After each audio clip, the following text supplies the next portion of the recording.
नमस्कार।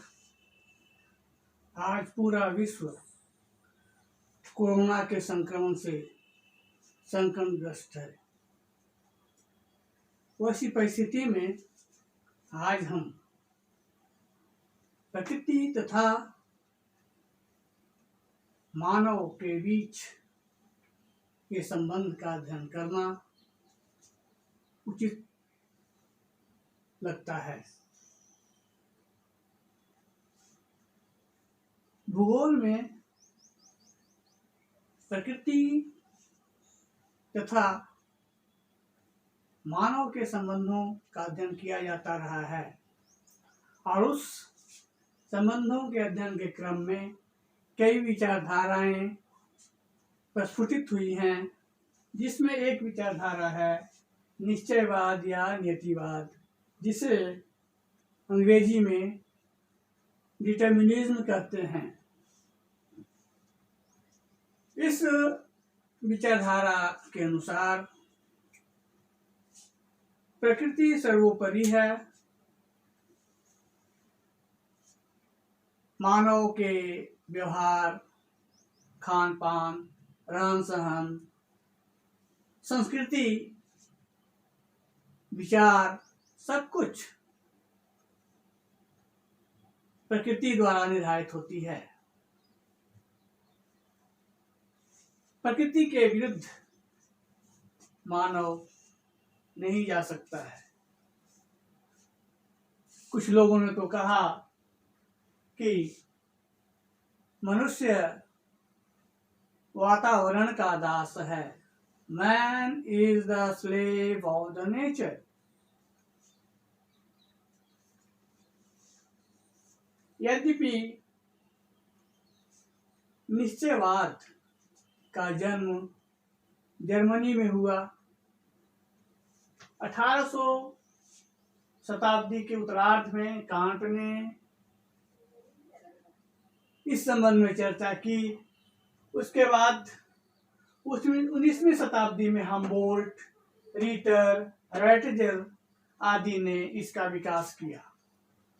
लेकिन उसके पूर्व ही यूनानी तथा रोमन विद्वान नियतिवाद के प्रबल समर्थक रहे हैं।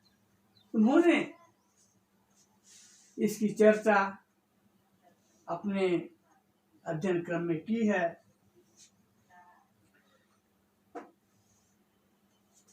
यहाँ कुछ विद्वान जो विभिन्न देशों से हैं और उसे स्कूल कहा जाता है, जर्मन स्कूल, यूनानी स्कूल, अमेरिकन स्कूल, उसके तहत जो नियतिवाद के समर्थक भूगोलवेत्ता रहे हैं उसे हम जान लें। जर्मनी में के जो विद्वान रहे हैं Varenius, Kant, Ritter, Humboldt, Froebel, Richthofen, Ratzel, Kirchhoff. उसी प्रकार फ्रांसीसी विचारधारा के जो लोग हैं वे मॉन्टेस्क्यू, डिमोलिन्स, बोर्डिन, लिपले। यूनानी स्कूल के अरस्तु, हिप्पोक्रेटस, हेरोडोटस, रोम के स्ट्रैबो, ब्रिटिश स्कूल से गेडीज, हैकल, बकल, मैकेंडर तथा अमेरिकन विद्वान डेविस, टिशोल्म, बोमैन, हर्बर्टसन, नील, टेलर, हंटिंगटन, सैम्पल। इन्होंने प्रकृति को या उसके प्रभाव को जीवधारियों पर, मानवों पर प्रबल रूप से माना है। हिप्पार्कस ने पुस्तक लिखी वायु, जल और स्थान। उसमें उन्होंने कहा है एशिया के लोग आराम पसंद होते हैं जबकि यूरोप के लोग कठोर परिश्रमी होते हैं। उन्होंने इस संबंध में स्थान की चर्चा की कि स्थान में जो प्राकृतिक विविधता है उसका प्रभाव हम मानव के व्यवहार पर देखते हैं। अरस्तु ने पॉलिटिक्स नामक किताब लिखी है। उसमें उन्होंने जिक्र किया है कि यूरोप के ठंडे प्रदेशों के निवासी बहादुर होते हैं लेकिन विचारों और तकनीकी कौशल का अभाव होता है, जबकि एशिया निवासी चिंतनशील एवं कार्यकुशल होते हैं, लेकिन साहस और उत्साह में कमी होती है। उसी प्रकार फ्रांसीसी विचारक हैं मॉन्टेस्क्यू डिमोलिन्स। तो मॉन्टेस्क्यू ने जलवायु और मिट्टी के प्रभाव के महत्व को दर्शाया है, दिया है, उसके महत्व को दिया है। उन्होंने कहा है कि शीत जलवायु के लोग बलिष्ठ, साहसी और कम चालाक होते हैं, जबकि ठीक इसके विपरीत उष्णकटिबंध के लोग आलसी, निरुत्साह और चालाक होते हैं।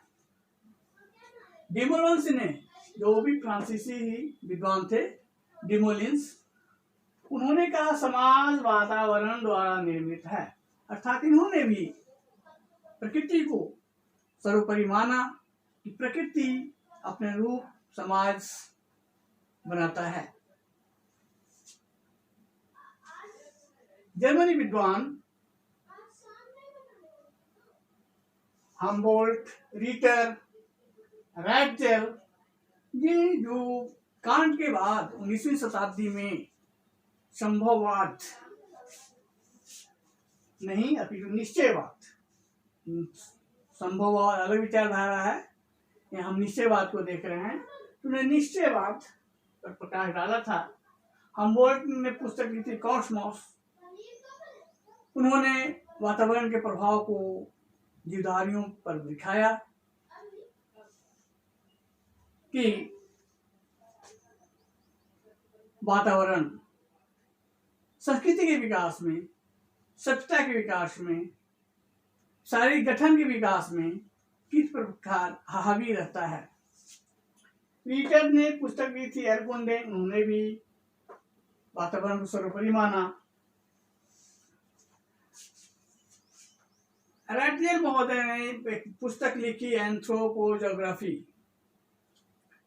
रैटजेल ने कहा कि मानव अपने वातावरण का प्राणी है। उन्होंने कहा कि मानव अपने वातावरण की उपज है और वातावरण की प्राकृतिक शक्तियां ही मानव जीवन को ढालती है। मनुष्य तो केवल वातावरण के साथ साथ ठीक समायोजन करता है और अपने को उसके अनुसार योग्य बनाता है। रैटजेल की शिष्या थी कुमारी सैंपल। उन्होंने स्पष्ट लिखा कि मानव भूतल की उपज है।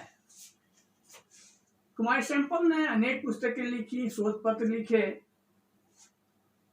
और उन्होंने कहा कि मनुष्य पृथ्वी का बच्चा है, चाइल्ड है। प्राकृतिक वातावरण का नियंत्रण मनुष्य के केवल भोजन, वस्त्र, मकान और आर्थिक उद्देश्य पर ही नहीं, बल्कि उसके विचारों, भावनाओं और धार्मिक विश्वासों पर पड़ता है।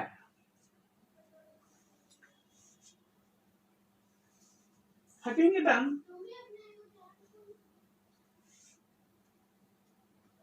ने पुस्तक लिखी प्रिंसिपल्स ऑफ ह्यूमन ज्योग्राफी।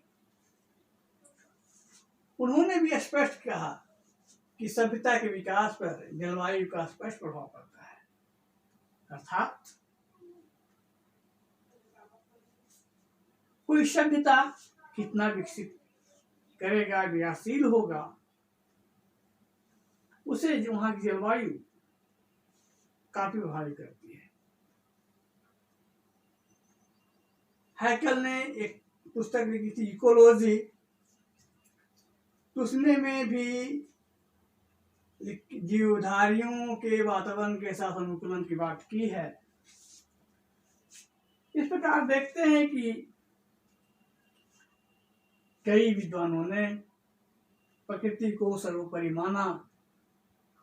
और सामान्यतः हम देखें कि प्रकृति या वातावरण से मानव का संगठन कैसे प्रभावित होता है। हम देखें कि शीत प्रदेश के लोग गोरे होते हैं, उष्णकटिबंधीय प्रदेश के लोग काले होते हैं। तो वहां पर भी वातावरण का ही प्रभाव है। शीत प्रदेशों में कम धूप होने के कारण लोग गोरे होते हैं, जबकि उष्णकटिबंधीय क्षेत्र के लोग अधिक उष्मा के कारण, अधिक ताप प्राप्ति के कारण काले होते हैं। उसी प्रकार ठंडे प्रदेशों के लोगों की नाकें, या जहाँ पर ठंडी हवा बहती है, वहाँ की नाकें नुकीली और पतली होती हैं, लंबी होती हैं, ताकि उनकी नाकों में कम सर्द हवा जा सके। ठीक इसके विपरीत जो पठारी क्षेत्र के लोग होते हैं, ऊंचे पर्वतों पर रहते हैं, वहाँ ऑक्सीजन की कमी के कारण वहाँ के लोगों की नाकें चौड़ी होती हैं, ताकि वो पर्याप्त हवा ले सके और उसे पर्याप्त ऑक्सीजन प्राप्त हो सके। उसी प्रकार जो पठारी प्रदेश के लोग होते हैं, वे नाटे कद के होते हैं। जैसे तिब्बतियों को देख लीजिए, नेपालियों को देख लीजिए, क्योंकि उन्हें ऊंचाई पर बराबर चढ़ना होता है। फलतः उसे बैलेंस करने के लिए, संतुलित करने के लिए उसका केंद्र जितना नीचे होगा वो उतना संतुलित होगा, अन्यथा उसे झुक कर निकलना पड़ता है। तो फलतः वे नाटे कद के होते हैं, जबकि मैदानी प्रदेश के लोग लंबे होते हैं। इस प्रकार से स्पष्ट है कि पर्यावरण ने मानव को या जीवधारियों को स्पष्ट रूप से प्रभावित किया है, और हम उससे परे न हो सकते हैं। लेकिन ये जो सिद्धांत 19वीं शताब्दी में आई,